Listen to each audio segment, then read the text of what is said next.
ED విచారణకు విజయ్ దేవరకొండ హాజరయ్యారు. Betting apps promotion కేసులో హాజరయ్యారు. ఈ నెల 11న రానా, 13న విచారణకు హాజరు కావాలని మంచు లక్ష్మికి నోటీసులు పంపింది ఈడీ. ఇప్పటికే ఇదే కేసులో ప్రకాష్ రాజ్ను కూడా విచారించింది. సుదీర్ఘంగా 6 గంటల పాటు విచారణను ఎదుర్కొన్నారు ప్రకాష్ రాజ్. ఈ రోజు విచారణకైతే మరి విజయ్ దేవరకొండ హాజరయ్యారు.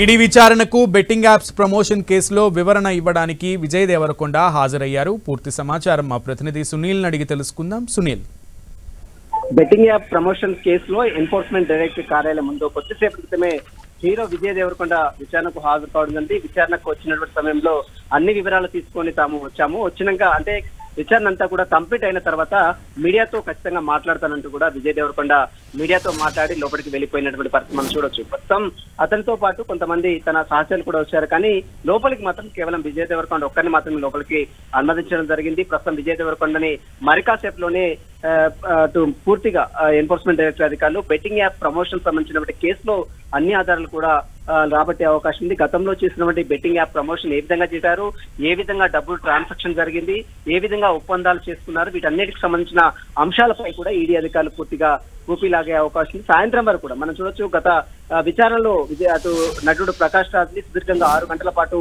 విచారించి అతని స్టేట్మెంట్ నమోదు చేసుకున్నటువంటి ఈడీ అధికారులు అదే తరహాలో ఈ రోజు విజయ్ దేవరకొండను సైతము ఈడీ అధికారులు నమోదు చేసుకునే అవకాశం ఉంది. అతని స్టేట్మెంట్ నమోదు చేసుకునే అవకాశం ఉంది. మనం చూసాం గతంలో విజయ్ దేవరకొండని డ్రగ్స్ కేసులో సైతము ఈడీ అధికారులు ప్రశ్నల వర్షం కురిపించారు. 2022 సంవత్సరంలో విజయ్ దేవరకొండ ఇదే ఈడీ కార్యాలయం ముందు డ్రగ్స్ కేసులో విచారణకు హాజరయ్యారు. అదే తరహాలో ఇప్పుడు మళ్ళీ రెండోసారి మనం చూడొచ్చు.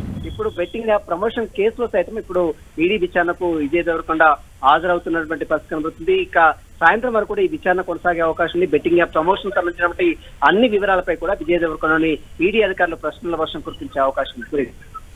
రైట్, అయితే సుదీర్ఘంగా ప్రకాష్ రాజ్ని సుదీర్ఘంగా ప్రశ్నించినటువంటి ఈడీ అధికారులు విజయ్ దేవరకొండను కూడా అంతే విధమైనటువంటి ధారాళంగా ప్రశ్నించే అవకాశం ఉందా? ఖచ్చితంగా. ఎందుకంటే మనం చూడొచ్చు ప్రకాష్ రాజ్ ని సుదీర్ఘంగా 6 గంటల పాటు విచారించారు. అనంతరం అతను మీడియాతో కూడా మాట్లాడు ఈడీ అధికారులు తమ బాధ్యత తాము నిర్వర్తిస్తున్నారు. అదేవిధంగా ఈడీ అధికారులు అడిగినటువంటి అన్ని ప్రశ్నలు కూడా తాను సమాధానాలు చెప్పాను. బెట్టింగ్ యాప్ ఎవరు కూడా పార్టిసిపేట్ చేయొద్దు, ఎవరు కూడా ప్రాణాలు పోగొట్టుకోవద్దు, నిస్వార్థంగా నిజాయితీగా తాము సంపాదించుకోవాలి. కానీ ఈ బెట్టింగ్ యాప్ వల్ల సంపాదించుకోవాలని చూసి ప్రాణాలు పోగొట్టుకోవద్దంటూ కూడా ప్రకాష్ రాజు మీడియాతో మాట్లాడారు. ఇలాంటి బెట్టింగ్ యాప్ ప్రమోషన్స్ ఎప్పుడు చేయను, గతంలో చేసినటువంటి వాటిని ఒప్పందాలు మొత్తం కూడా పూర్తిగా రద్దు చేసుకున్నాను. ఈ బెట్టింగ్ యాప్స్ ప్రమోషన్ లో ఎవరు పార్టిసిపేట్ చేయడానికి వీల్లేదంటూ కూడా నటుడు ప్రకాష్ రాజ్ గతంలో విచారణ కంప్లీట్ అయిన తర్వాత మీడియా ముందు మాట్లాడారు. అదే తరహాలో ఇప్పుడు విజయ్ దేవరకొండ రెండోసారి ఈడీ ముందు డ్రగ్స్ కేసులో ఒకసారి అటెండ్ అయ్యారు. ఈ రోజు రెండోసారి ఈడీ కార్యాలయం ముందు అటెండ్ అయినటువంటి విజయ్ దేవరకొండ మరి ఎలాంటి వివరాలు పొందుపరుస్తారు? ఎందుకంటే డ్రగ్స్ కేసులో ఇప్పుడు ఈడీ విచారణకు వచ్చినప్పుడు అనేక అంశాలపై కూడా ఈడీ అధికారులు విజయ్ దేవరకొండను ప్రశ్నించారు. 2022 సంవత్సరంలో అనేక సుదీర్ఘంగా స్టేట్మెంట్ కూడా నమోదిస్తున్నారు. అదే తరహాలో ఇప్పుడు బెట్టింగ్ యాప్ ప్రమోషన్ సంబంధించిన కేసులో సైతము అతని యొక్క స్టేట్మెంట్స్ కావచ్చు, అకౌంట్స్ కావచ్చు, ఈ బెట్టింగ్ యాప్ ప్రమోషన్ చేయడం వల్ల వచ్చినటువంటి లాభాలు కావచ్చు, వచ్చినటువంటి బెనిఫిట్స్, ఏం బెనిఫిట్స్ వచ్చాయి, ఎక్కడెక్కడ బెట్టింగ్ యాప్ ప్రమోషన్ చేశారు, ఏ యాప్ లో ప్రమోషన్ చేశారు అన్న దానిపై కూడా పూర్తిగా విజయ్ దేవరకొండను సుదీర్ఘంగా ఈడీ అధికారులు ప్రశ్నల వర్షం కురిపించే అవకాశం ఉంది. సాయంత్రం వరకు కూడా ఈ బెట్టింగ్ యాప్ ప్రమోషన్ సంబంధించిన కేసులో ఈడీ అధికారులు విజయ్ దేవరకొండను ప్రశ్నించే అవకాశం ఉంది.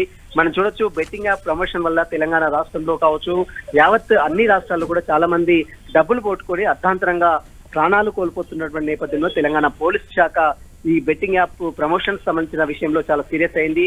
హైదరాబాద్ కమిషనర్ సివి ఆనంద్ నేతృత్వంలో కావచ్చు, సైబరాబాద్ కమిషనర్ అవినాష్ మహాంతి కావచ్చు, ఈ ఇద్దరు నేతృత్వంలో అనేక మందిపై కేసులు నమోదు చేసుకుంటుంది. ఆ కేసులను బేస్ చేసుకొని ఆ కేసుల ఆధారంగానే ఇప్పుడు ఈడీ అధికారులు ఈసీఆర్ కింద ఎన్ఫోర్స్మెంట్ కేసు ఇన్ఫర్మేషన్ రిపోర్ట్ కింద కేసు నమోదు చేసుకొని ఆ తర్వాత ఒక్కొక్కరిని 29 మంది సినీ సెలబ్రిటీలతో పాటు కొంతమంది యూట్యూబర్స్ పై కూడా ఈడీ అధికారులు కేసు నమోదు చేసుకుని ఒక్కొక్కరికి విడుదల వారిగా నోటీసులు ఇచ్చి విచారించి వారి యొక్క స్టేట్మెంట్ కూడా నమోదు చేసుకుంది. ఇలాంటి బెట్టింగ్ యాప్ వల్ల వారందరూ కూడా prevention of money laundering act ఉల్లంఘనకు పాల్పడ్డారన్న ప్రధాన అభియోగాలతోనే ఈడీ అధికారులు ఈసీఆర్ నమోదు చేసి విచారణ అయితే కొనసాగిస్తుంది. ఇందులో భాగంగానే ఈ రోజు హీరో విజయ్ దేవరకొండ ఈ రోజు ఈడీ విచారణకు హాజరయ్యారు. తర్వాత మంచు లక్ష్మి కావచ్చు, ఆగస్టు 13వ తేదీన మంచు లక్ష్మి ఈడీ విచారణకు హాజరు కావాలని చెప్పారు. అదేవిధంగా దగ్గుబాటి రాణి పాన్ ఇండియా సూపర్ స్టార్ గా ఉన్నటువంటి దగ్గుబాటి రాణా సైతము ఆగస్టు 11వ తేదీన ఈడీ విచారణ ముందు హాజరయ్యే అవకాశం ఉంది. మొత్తం మీద సినీ సెలబ్రిటీల చుట్టూ మాత్రము ఈడీ ఉచ్చు బిగిస్తుందనేది ఖచ్చితంగా చెప్పాల్సిందే సునీల్. ఎస్ సునీల్, అయితే ఇప్పటికే రాణా పోస్ట్పోన్ అంటే ఒక్కసారి తన విచారణ తేదీని వాయిదా వేసుకోవాల్సిన రిక్వెస్ట్ చేయడం జరిగింది. అయితే ఈసారి 11న రాణా హాజరవుతారా అనేటువంటి విషయానికి క్లారిఫికేషన్ ఏమన్నా తెలిసిందా? అండ్ అలాగే వరుసగా సినీ నేతల విచారణ అయితే జరిగే విధంగానే ఉందా? ఈడీ విచారిస్తుందనే చెప్తుందా?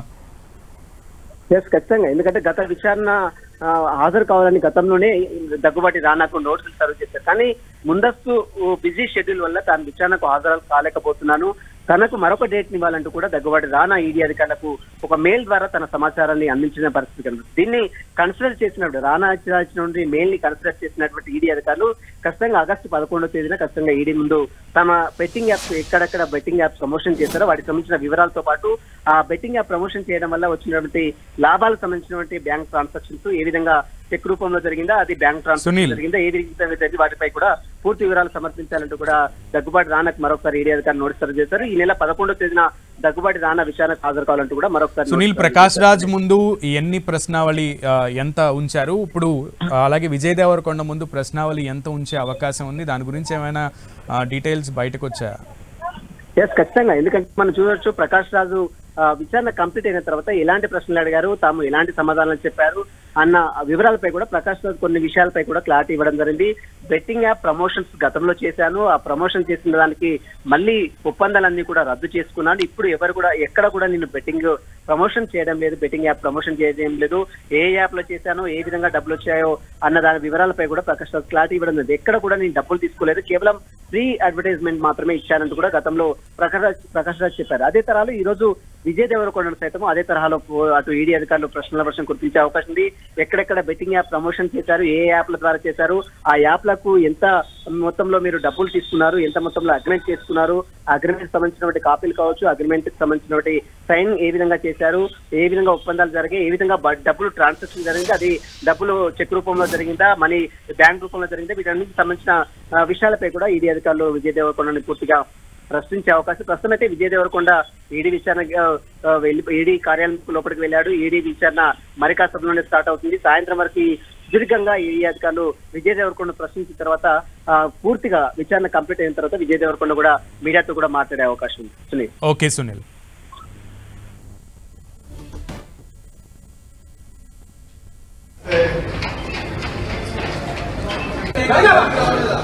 అన్ని తీసుకొచ్చారా?